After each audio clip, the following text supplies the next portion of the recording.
नमस्ते दोस्तों।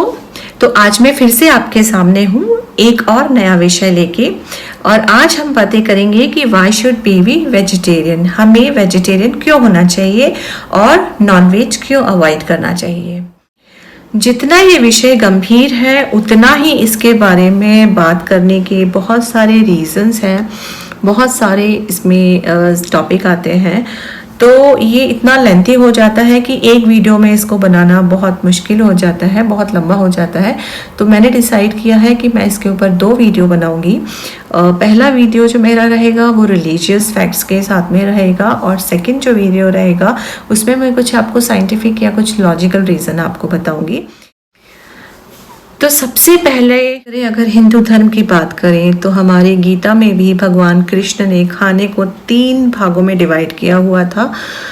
3 भाग मतलब 3 डिफरेंट टाइप ऑफ फूड। जो पहला होता है वो सात्विक होता है, दूसरा आपका राजसिक होता है, और तीसरा जो होता है वो तामसिक होता है। तो नॉनवेज जो है वो तीसरी कैटेगरी में फॉल करता है, तीसरी कैटेगरी में आता है, वो होता है तामसिक। और तामसिक खाना जो बताया गया है वो इंसानों के लिए नहीं बताया गया है।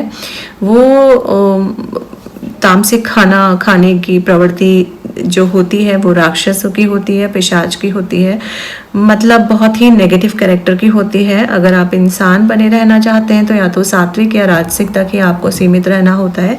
लेकिन अगर आप तामसिक भोजन करना चाहते हैं या आप करते हैं तो फिर वो आपको एक अलग कैटेगरी में लेकर जाता है। जैसे कि हमारे पुराने ग्रंथों में या पुराने हमारी कहावत भी है, जैसा खाओगे अन्न वैसा बनेगा मन, और जैसा पियोगे पानी वैसी बनेगी वाणी। तो अगर आप अन्न अच्छा खाते हैं, साफ सुथरा खाते हैं, सात्विक खाते हैं, तो डेफिनेटली आपकी सोच वैसे ही बनेगी। और जब आपकी सोच वैसे ही बनेगी तो डेफिनेटली आपकी आवाज़, आपका नेचर, आपका सब कुछ उसके अकॉर्डिंग काम करेगा। लेकिन अगर आप तामसिक प्रवृत्ति का खाना खाना शुरू कर देते हैं तो डेफिनेटली आपकी प्रवृत्ति, आपका नेचर, आपका व्यवहार, आपकी वाणी, आपका सब कुछ उसी के अनुसार ढलने लग जाता है। तो इंसान को इंसान बनाए रखने के लिए, उसकी इंसानियत को बरकरार रखने के लिए हमारे पहले लोगों ने कुछ जो हमें लॉजिक्स, कुछ परंपराएं और जो कुछ उन्होंने हमें सीख दी थी, वो अगर हम फॉलो करते हैं तो हम अपने आप को इंसान बनाए रख पाते हैं कुछ हद तक। Definitely it works. जिसमें सबसे पहली जो उन्होंने थ्योरी दी या जो उन्होंने हमें आदत डाली या जो उन्होंने हमारे अंदर सोच को विकसित किया और उसको आगे बढ़ने दिया, उसमें सबसे पहली चीज़ आती है आपकी कर्मा की थ्योरी। कर्मा की थ्योरी को बहुत ज़्यादा प्राथमिकता दी गई है, या आप बोलें उसमें बहुत ज़्यादा जोर दिया गया है कि अपने कर्मों को सुधारो। तो उसमें कर्मों को सुधारने में एक बहुत बड़ा योगदान आपका हो सकता है अगर आप वेजिटेरियन रहते हैं, क्योंकि नॉन वेजिटेरियन होने में कहीं ना कहीं आप अपने कर्मों को ख़राब करते हैं, डायरेक्टली नहीं तो इनडायरेक्टली आप करते हैं। इस चीज़ को मैं बहुत डिटेल में आपको समझाऊंगी some logical and scientific facts में कि आपके कर्म आपको कैसे इफ़ेक्ट करते हैं। सेकंड जो उन्होंने हमें आदत डाली है, हमारे लोगों ने वो डाली थी हमें फास्टिंग की आदत कि हमें कभी फास्टिंग पे जाना ही चाहिए।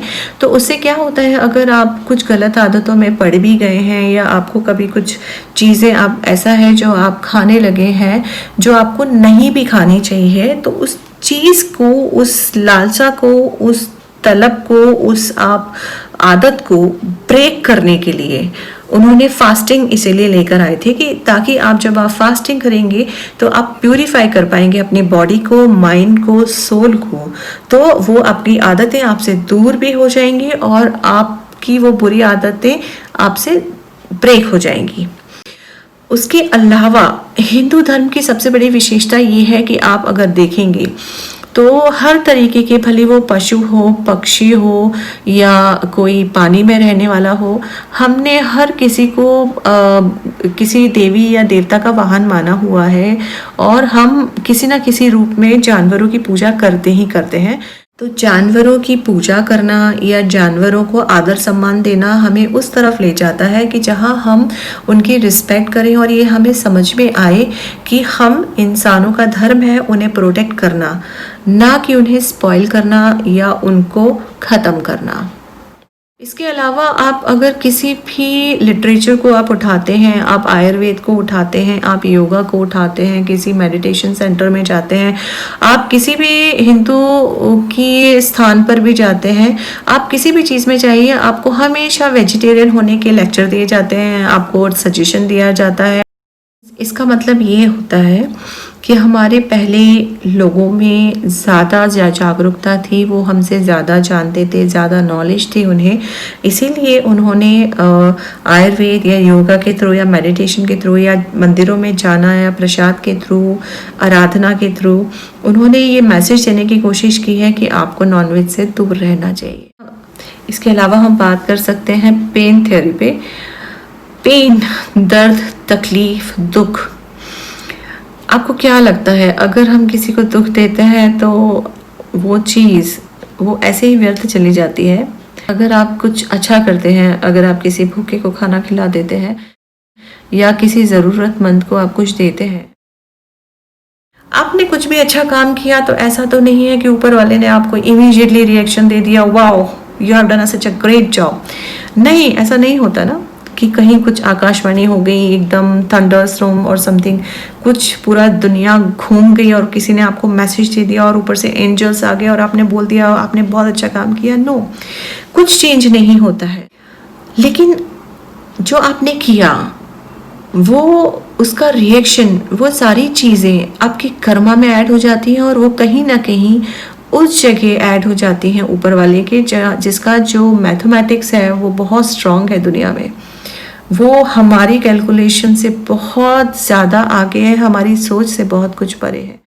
सो अगर आपने कुछ अच्छा किया तो डेफिनेटली आपका फ्यूचर अच्छा बना, लेकिन अगर आपने कुछ गलत किया तो भी ऐसा नहीं है कि एकदम आसमान फट पड़ेगा और ऊपर से कुछ आवाज़ें आएंगी आपने गलत कर दिया, आपने पाप कर दिया। नहीं, कुछ चेंज नहीं होता है, कुछ फ़र्क नहीं पड़ता है किसी को और कुछ पता भी नहीं चलेगा आपने कुछ गलत किया, लेकिन वो सेम चीज़ें वो भी ऊपर चली जाती हैं यूनिवर्स में और वो भी नोट हो जाते हैं।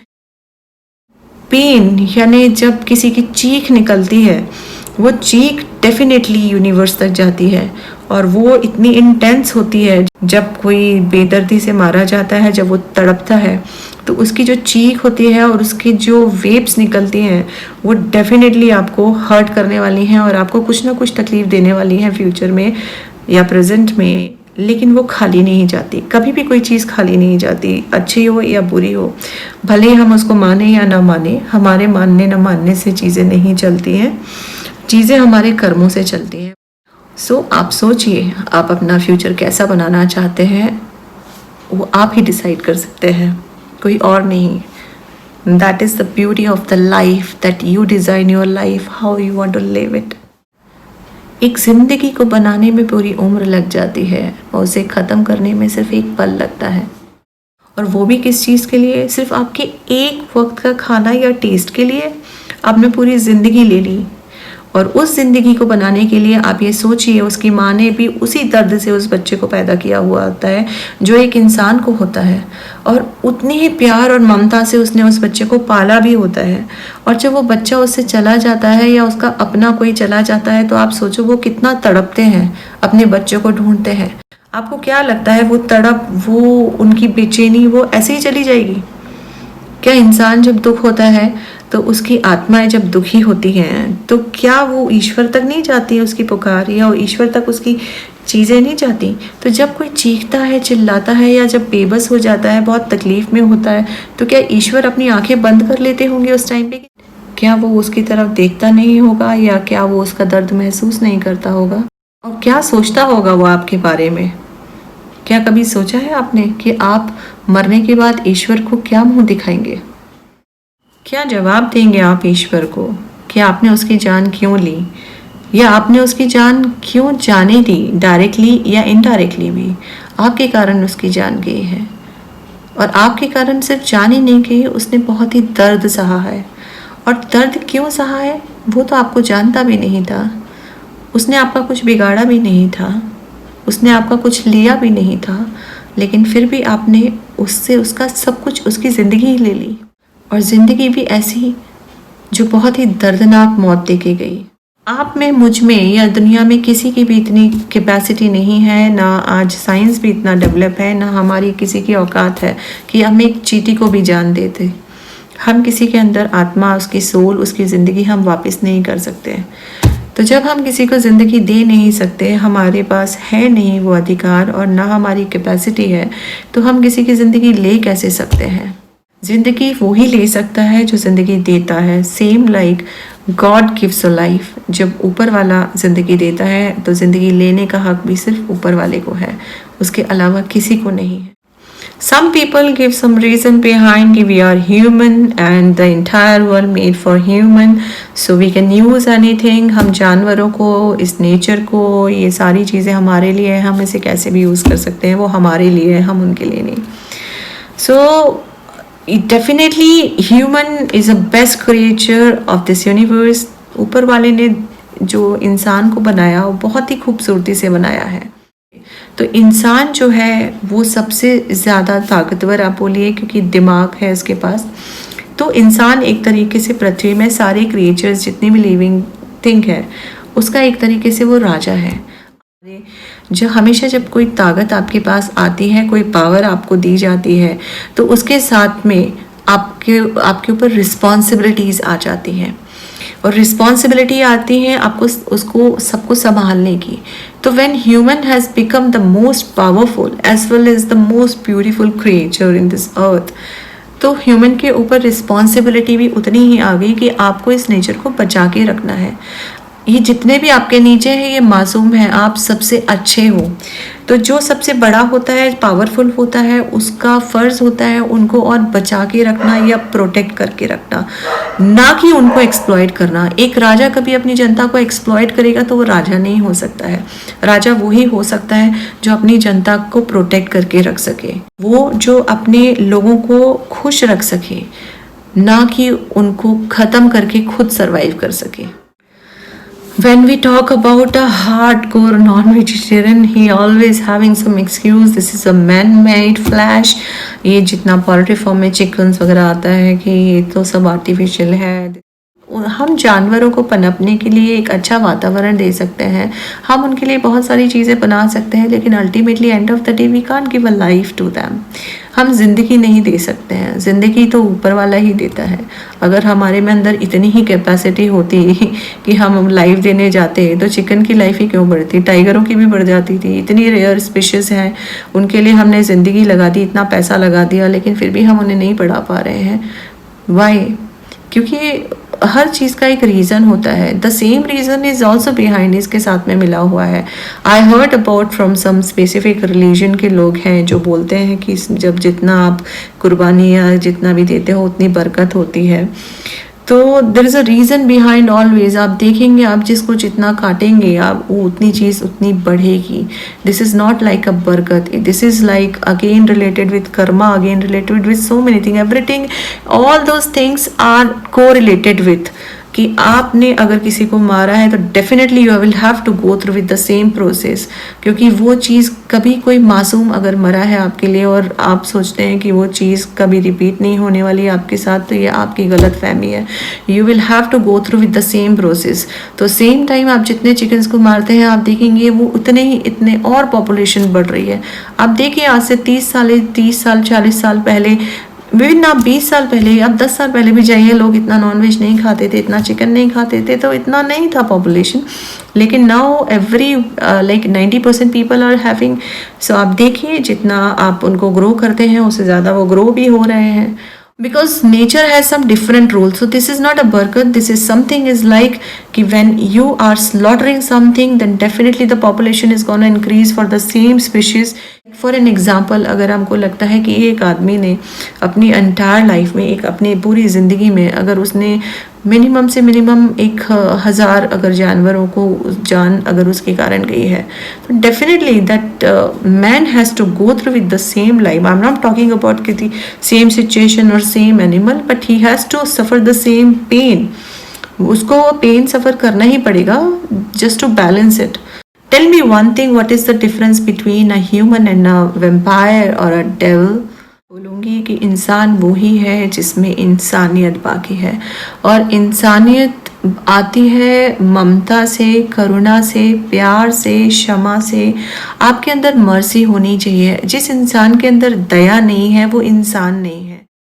आप खुद अपने दिल से पूछिए, क्या आप जब किसी को काटते हैं या जब आप किसी शॉप पे जाते हैं, आप अपने सामने किसी को तड़पता हुआ जब आप देखते हैं और फिर भी आप उसको कटवा के लेकर आते हैं और जब आप बना के खाते हैं, आप एक बार ज़रूर सोचिएगा, क्या आपके दिल ने, आपकी आत्मा ने कभी बोला नहीं कि ये गलत है?